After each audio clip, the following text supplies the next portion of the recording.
നമുക്കേ കുറച്ച് ഇരുന്ന് സംസാരിച്ചാലോ? അതായിരിക്കും നല്ലതല്ലേ? ഓക്കെ, ഞാനിപ്പോൾ അവിടെ കുറച്ച് ഇരുന്ന് സംസാരിക്കാം. ഇരുന്ന് സംസാരിക്കാനുള്ള കാര്യം എന്താ വെച്ചാൽ, ഞങ്ങൾ ലാസ്റ്റ് ഇയർ അർമേനിയ ട്രിപ്പ് പോയിട്ടുണ്ടായിരുന്നു. അപ്പോൾ ഓക്കെ, അതിന് മുന്നേ welcome back to my channel.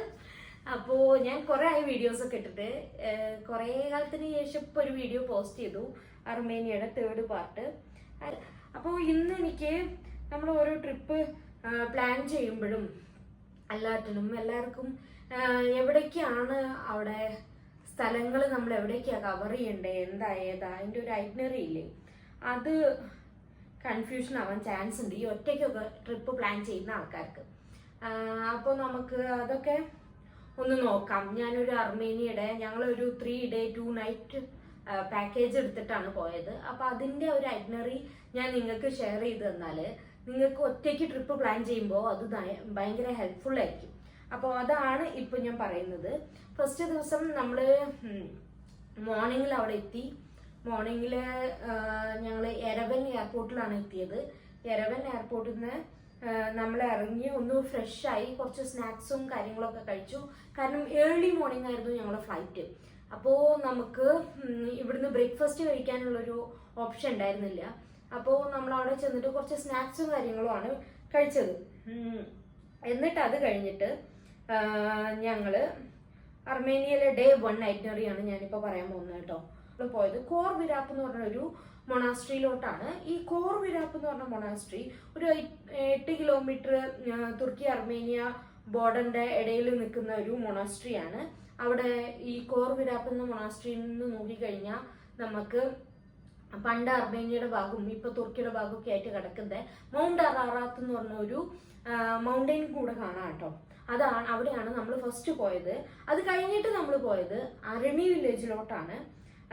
Arani village എന്ന് പറഞ്ഞിട്ടുണ്ടെങ്കിൽ വൈനറിക്ക് ഭയങ്കര പ്രസിദ്ധമായ ഒരു വില്ലേജാണ്.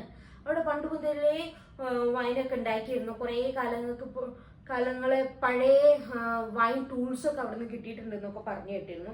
അപ്പോൾ അരണി വൈനറി ഇപ്പോൾ അവിടെ 1994 മുതൽ തുടങ്ങിയ ഒരു ഫാമിലി ബിസിനസ്സാണ്. അപ്പോൾ അവിടെ ചെന്നിട്ട് നമുക്ക് വൈൻ ടേസ്റ്റിങ്ങോ വൈൻ പർച്ചേസിങ്ങോ എന്ത് വേണമെങ്കിലും ചെയ്യാം. അപ്പം അങ്ങോട്ടാണ് നമ്മൾ രണ്ടാമത് പോയത്. നമ്മളെ ഫസ്റ്റ് ഡേയിലെ മൂന്നാമത്തെ സ്ഥലം നോറാവാങ് മൊണാസ്ട്രി ആയിരുന്നു കേട്ടോ. നോറാവാങ് മൊണാസ്ട്രി എന്ന് പറയുമ്പോൾ നല്ല ഭംഗിയുണ്ടായിരുന്നു കാണാൻ വേണ്ടിയിട്ട്. ഭയങ്കര ചുമന്ന മലയിടുക്കിലാണ് ഈ നോറാവാങ് മൊണാസ്ട്രി സ്ഥിതി ചെയ്യുന്നത്. അതുകൊണ്ട് ആ മൊണാസ്ട്രിയുടെ ഒരു ഭംഗിയും ആ മലയിടുക്കളുടെ ഭംഗിയും ആ ഒരു കളർ കോമ്പിനേഷനും ഒക്കെ ആയിട്ട് അടിപൊളി ഒരു സ്ഥലമായിരുന്നു കേട്ടോ. അത് കഴിഞ്ഞിട്ട് ഞങ്ങൾ തിരിച്ച് എരവനിലോട്ട് തന്നെ വന്നു. എരവനിലായിരുന്നു ഞങ്ങളെ സ്റ്റേ. 2 ദിവസം എരവനിലാണ് സ്റ്റേ ചെയ്തേ. ഹോട്ടൽ ഹയാസ എന്ന് പറഞ്ഞു. എരവനിൽ ഹോട്ടൽ ഹയാസ അത്യാവശ്യം നല്ല റൂമും കാര്യങ്ങളൊക്കെ ആയിരുന്നു. അപ്പോൾ ഞാൻ ഇതിന്റെ ഡേ ബൈ ഡേ വീഡിയോസ് വേറെ ചെയ്തിട്ടുണ്ട്. അപ്പൊ അങ്ങനെ കാണേണ്ടവർക്ക് അത് പോയി കാണാം കേട്ടോ. ഇതിന് മുന്നുള്ള 3-4 വീഡിയോസ് അതായിരുന്നു. നമുക്ക് അർമേനിയൻ ഫുഡ് ഉണ്ടായിരുന്നു ഫസ്റ്റ് ഡേ. ഓക്കെ, അത് കഴിഞ്ഞിട്ട് നമ്മൾ ഹോട്ടലിൽ പോയേ. അത് കഴിഞ്ഞ് ഒന്ന് റെസ്റ്റ് ഒക്കെ എടുത്ത് ഒന്ന് ഫ്രഷായി രാവിലെ ഏർലി മോർണിംഗ് നമ്മൾ ഇവിടുന്ന് ഇറങ്ങിയതല്ലേ. അപ്പോൾ ഒന്ന് ഫ്രഷായി കുറച്ച് നേരം റെസ്റ്റ് ഒക്കെ എടുത്തിട്ട് നമ്മളൊന്ന് നടക്കാൻ ഇറങ്ങി. നടന്നു പോകാവുന്ന ദൂരത്തിൽ തന്നെ നമുക്ക് ഒരു ഇന്ത്യൻ റെസ്റ്റോറൻറ്റ് ഉണ്ടായിരുന്നു. അവിടെ പോയിട്ട് അവിടുത്തെ ഫുഡ് അത്യാവശ്യം നല്ലതായിരുന്നു കേട്ടോ. ആ ഇന്ത്യൻ റെസ്റ്റോറൻറ്റ് ഏതാണെന്ന് ഞാൻ മെൻഷൻ ചെയ്യാം. ഞാൻ ഒന്ന് ചെക്ക് ചെയ്തിട്ട് മെൻഷൻ ചെയ്യാം കേട്ടോ, പറ്റുകയാണെങ്കിൽ. അപ്പോൾ നിങ്ങൾക്കും ഹെൽപ്ഫുൾ ആവുമല്ലോ. ഞാൻ വെജിറ്റേറിയൻ കൂടിയാണ്, അതുകൊണ്ടാണ് ഈ ഫുഡിന്റെ കാര്യം ഇത്ര എടുത്ത് പറയുന്നത് കേട്ടോ. എനിക്ക് അങ്ങനെ എല്ലാ ഫുഡൊന്നും പറ്റാറില്ല.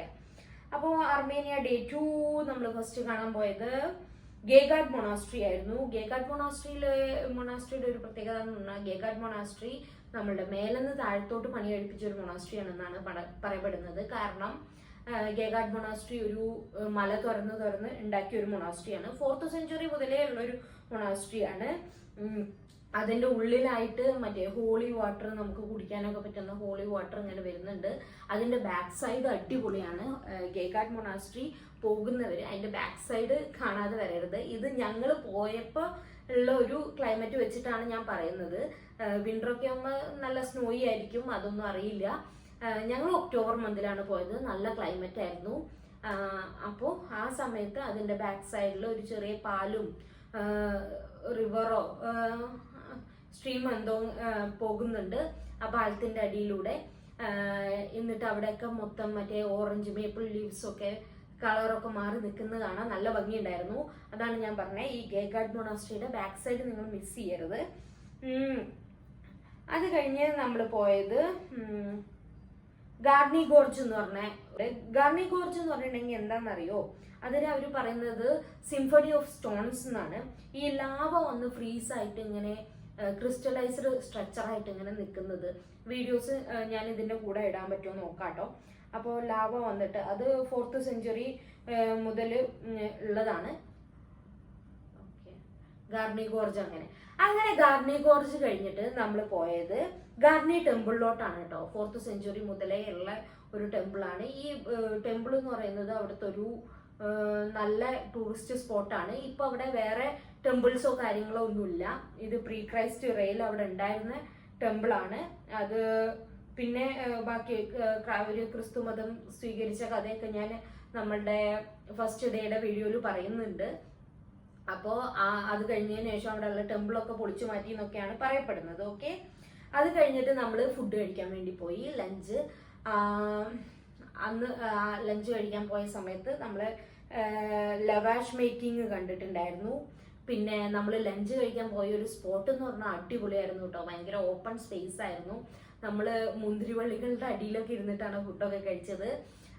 മുന്തിരി അത്ര സീസൺ ഒന്നും അല്ലായിരുന്നു, എന്നാലും അത്ര ക്വാളിറ്റി അല്ലാത്ത കുറേ മുന്തിരിക്കൊലകളൊക്കെ ഉണ്ടായിരുന്നു. നമ്മളതൊക്കെ പൊട്ടിച്ച് കഴിക്കുകയൊക്കെ ചെയ്തായിരുന്നു കേട്ടോ. നല്ലൊരു സ്പോട്ടായിരുന്നു അതെ. പിന്നെ നമ്മൾ അത് കഴിഞ്ഞിട്ട് പോയത് റോപ്പ് വേ. ആ റോപ്പ് വേയുടെ വീഡിയോ ഞാൻ ഇട്ട വീഡിയോ നിങ്ങളൊന്ന് കണ്ടു നോക്കൂ. എന്താ അതിന്റെ ഒരു ഭംഗി എന്നറിയോ. തസ്ഗസാർ എന്ന് പറഞ്ഞ സ്ഥലത്താണ് നമ്മൾ ആ റോപ്പ് വേ ചെയ്തത്. അതൊരു അടിപൊളിയായിരുന്നു കേട്ടോ. അത് ആര് പോകുമ്പോഴും മസ്റ്റായിട്ട് ചെയ്യണം എന്ന് ഞാൻ പറയും. എനിക്കത് ഭയങ്കര ഇഷ്ടപ്പെട്ടിട്ടുണ്ടായിരുന്നു. ഞങ്ങൾക്ക് അവിടെ നല്ല ക്ലൈമറ്റ് കിട്ടിയിട്ടുണ്ടായിരുന്നു കേട്ടോ. ഒരു ചെറിയ ചാറ്റൽ മഴയും ഭയങ്കര തണുപ്പൊക്കെ ആയിട്ട് നല്ല ക്ലൈമറ്റ് ആയിരുന്നു. അപ്പൊ ആ റോപ്പ് വേ എനിക്ക് ഭയങ്കര അടിപൊളിയായിട്ട് തോന്നി. പിന്നെ അത് കഴിഞ്ഞിട്ട് ഞങ്ങൾ വിസിറ്റ് ചെയ്യാൻ പോയതാണ് ലേക്ക് സെവാൻ. ലേക്ക് സെവാനെ പറ്റി പറയുമ്പോൾ, ലേക്ക് സെവാൻ കാണാതെ അർമേനിയ കണ്ട് വരുന്നവരാരെങ്കിലും ഉണ്ടോ എന്ന് എനിക്കറിയില്ല.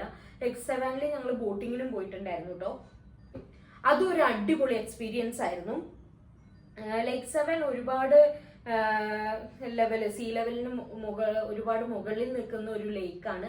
അത് വലിയൊരു ലേക്കാണ് കേട്ടോ. പണ്ട് അർമേനിയൻസ് അത് കടലാണോ എന്ന് വരെ തെറ്റിദ്ധരിച്ച ഒരു ലേക്കാണ് അത്. അപ്പോൾ ലേക്ക് സെവാന്റെ അവിടെ ഒരു മൊണാസ്ട്രി കൂടെ ഉണ്ട്. അത് ഒരുപാട് മൊണാസ്ട്രി ത്രൂ ഔട്ട് നമ്മളുടെ ട്രിപ്പിൽ വരുന്നുണ്ട്. അതും മഴയൊക്കെ ആയതുകൊണ്ട് നമുക്ക് ഒരുപാട് ദൂരം നടക്കാനും ഉണ്ടായിരുന്നു. അതുകൊണ്ട് ആ മൊണാസ്ട്രി ഞങ്ങൾ പോയിട്ടുണ്ടായിരുന്നില്ല. അപ്പൊ ലേക്ക് സെവാന്റെ അവിടെ ഒരു മൊണാസ്ട്രി കൂടെ ഉണ്ട്. അപ്പോൾ അത് കഴിഞ്ഞിട്ട് ഇതോടുകൂടെ നമ്മളുടെ ഡേ 2 ഇവിടെ തീരാണ് കേട്ടോ. ഡേ 2 തീർന്നു. ഇനി ഡേ 3 നമ്മൾ തിരിച്ച് യെരവനിൽ പോയി. ഹയാസയിലായിരുന്നു സ്റ്റേ. 2 ദിവസം അവിടെ തന്നെ ആയിരുന്നു. പിന്നെ ഡിന്നർ കഴിക്കാൻ അന്ന് നമ്മൾ വേറൊരു ഇന്ത്യൻ റെസ്റ്റോറൻറ്റിലാണ് പോയത്. മറ്റേത് കുറച്ചും കൂടെ അടുത്തായിരുന്നു. ഇത് നമ്മൾ കുറച്ചും കൂടെ നടന്നാണ് പോയത്. തിരിച്ചു വരുമ്പോൾ നമ്മൾ അവിടുത്തെ ലോക്കൽ ടാക്സിയിലൊക്കെ വന്നത്. അപ്പോൾ ഡേ 3.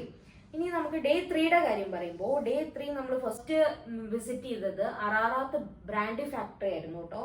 അവിടെ ബ്രാൻഡി ടേസ്റ്റിംഗ് ഒക്കെ ഉണ്ടായിരുന്നു. പിന്നെ ബ്രാൻഡി എങ്ങനെ ഉണ്ടാക്കുന്നതെന്നുള്ളതിൻ്റെ ഒരു ടൂർ ഉണ്ടായിരുന്നു. അതൊക്കെ നല്ലൊരു എക്സ്പീരിയൻസ് ആയിരുന്നു കേട്ടോ. അത് കഴിഞ്ഞിട്ട് നമ്മളൊരു കാർപ്പറ്റ് മേക്കിംഗ് മ്യൂസിയത്തിലാണ് പോയത്. മെജേറിയൻ കാർപ്പറ്റ് മ്യൂസിയം. മെജേറിയൻ, ഞാൻ ഈ പ്രൊണൗൺസിയേഷനൊന്നും കറക്റ്റ് ആണോന്ന് എനിക്കറിയില്ല. എനിക്ക് കിട്ടുന്ന ഓരോ ഇൻഫർമേഷൻസ് വെച്ചിട്ട് പറയാണ്. മെജേറിയൻ കാർപ്പറ്റ് മ്യൂസിയത്തിലാണ് പിന്നെ നമ്മൾ പോയത്. അവിടെ നമുക്ക് കാർപ്പറ്റ് ഉണ്ടാക്കുന്നത് നാച്ചുറൽ ഡൈ വെച്ചിട്ടാണ് അവർ കാർപ്പറ്റ് ചെയ്യുന്നത്. വൂളൻ ത്രെഡ് നാച്ചുറൽ ഡൈൻ ചെയ്തിട്ട് അവർ ആ ബ്ലൂ കളർ ഇന്ത്യയിൽ നിന്നാണ് കൊണ്ടിടുന്നൊക്കെ അവർ നമ്മളോട് പറഞ്ഞു തന്നിട്ടുണ്ടായിരുന്നു. അത് കഴിഞ്ഞിട്ട് നമ്മൾ പോയത് യെരവൻ വെർണിസേജ് എന്ന് പറഞ്ഞ ഒരു സ്ഥലത്താണ്. അത് ഓപ്പൺ മാർക്കറ്റാണ് കേട്ടോ. നമ്മള് ഇത് സൂവിനിയേഴ്സും കുറച്ച് സംഭവങ്ങളൊക്കെ വാങ്ങിക്കാൻ വേണ്ടിയിട്ടാണ് അവിടെ പോയത്. അതൊരു നല്ല എക്സ്പീരിയൻസ് ആയിരുന്നു. നമ്മുടെ സ്ട്രീറ്റ് മാർക്കറ്റ് ഒക്കെ പോലെ ഓപ്പൺ മാർക്കറ്റ് ആയിരുന്നു കേട്ടോ അത്. അങ്ങനെ വണ്ണിസേജ് കഴിഞ്ഞു. പിന്നെ നമ്മൾക്ക് ലാസ്റ്റ് 3 ഡെസ്റ്റിനേഷൻ കൂടി പറയാണ്ട്. ഇനി സെന്റ് ഹിപ്സിമെ ചർച്ച് ഇല്ലേ, സെന്റ് ഹിപ്സിമെ ചർച്ച് ആയിരുന്നു അടുത്ത നമ്മളെ ഡെസ്റ്റിനേഷൻ. അതൊരു ശവകുടീരത്തിന് മേലെ ഒരു മൊണാസ്ട്രി, ഒരു ചർച്ച് കെട്ടിപ്പൊക്കിയതാണ്. നോർമലി നമ്മൾ മറ്റേതൊക്കെ കണ്ട പോലത്തെ ഒരു മൊണാസ്ട്രി, അത്ര എനിക്കത് തോന്നിയുള്ളൂ.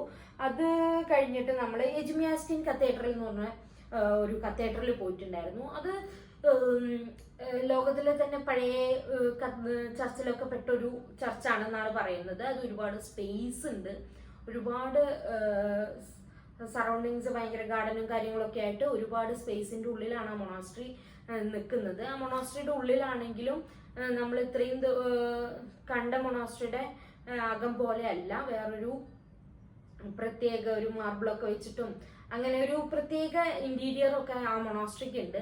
അതിന്റെ സറൗണ്ടിങ്സ് കാണാൻ നല്ല രസമാണ്. അപ്പൊ പറ്റുകയാണെങ്കിൽ അവിടെ പൊക്കോളൂ. പിന്നെ അത് കഴിഞ്ഞിട്ട് സെന്റ് ഗൈനെ ചർച്ച്, ഇത് നമ്മളെ ലാസ്റ്റ് ചർച്ചായിരുന്നു. സെന്റ് ഗൈനെ ചർച്ച് നോർമൽ മറ്റേ മൊണാസ്ട്രി ഒക്കെ കണ്ട പോലെ തന്നെ ഒരു ചർച്ചായിരുന്നു. അപ്പോൾ ഇതോടുകൂടി നമ്മളുടെ അർമേനിയയിലെ 3 ഡേ ഐറ്റിനറി ഇവിടെ തീരുകയാണ്. സെന്റ് ഗൈനെ ചർച്ച് കണ്ടു കഴിഞ്ഞിട്ട് ഞങ്ങൾ നേരെ റെവൻ എയർപോർട്ടിലോട്ടാണ് പോയത് കേട്ടോ. അങ്ങനെ അതിന്റെ ഇടയിൽ അന്ന് നമുക്കൊരു മോളില് ഫുഡ് കോർട്ടിലായിരുന്നു ലഞ്ച്, അത് ഞാൻ പറയാൻ മറന്നു. ഫുഡ് അർമേനിയയിൽ ഞാൻ പറഞ്ഞിട്ടുണ്ട്, ഓൾറെഡി വീഡിയോസിൽ പറഞ്ഞിട്ടുണ്ട്, നമുക്ക് ഫുഡ് വലിയ സീന് വരില്ല.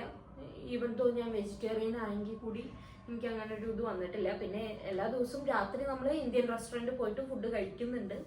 അപ്പോൾ അതുകൊണ്ടൊക്കെ ഫുഡ് വലിയൊരു ഇഷ്യൂ ആയിട്ട് വന്നിട്ടുണ്ടായിരുന്നില്ല കേട്ടോ. അപ്പോൾ ഇതൊക്കെയായിരുന്നു ഒരു 3 ഡേ ഐറ്റിനറി. ഇനി അർമേനിയയിൽ പോയവരാണെങ്കിൽ നിങ്ങൾക്ക് ഇഷ്ടപ്പെട്ട സ്ഥലങ്ങൾ വേറെ ഏതെങ്കിലും ഉണ്ടെങ്കിൽ അതൊക്കെ ഒന്ന് മെൻഷൻ ചെയ്യൂ, വേറെ കാണുന്നവർക്ക് ഹെൽപ്ഫുൾ ആയിക്കോട്ടെ. ഇനി അല്ല പോവാൻ നിൽക്കുന്നവരാണെങ്കിൽ നിങ്ങൾക്ക് ഇതൊക്കെ നല്ല ഹെൽപ്ഫുൾ ആവട്ടെ എന്ന് ഞാൻ വിചാരിക്കുന്നു.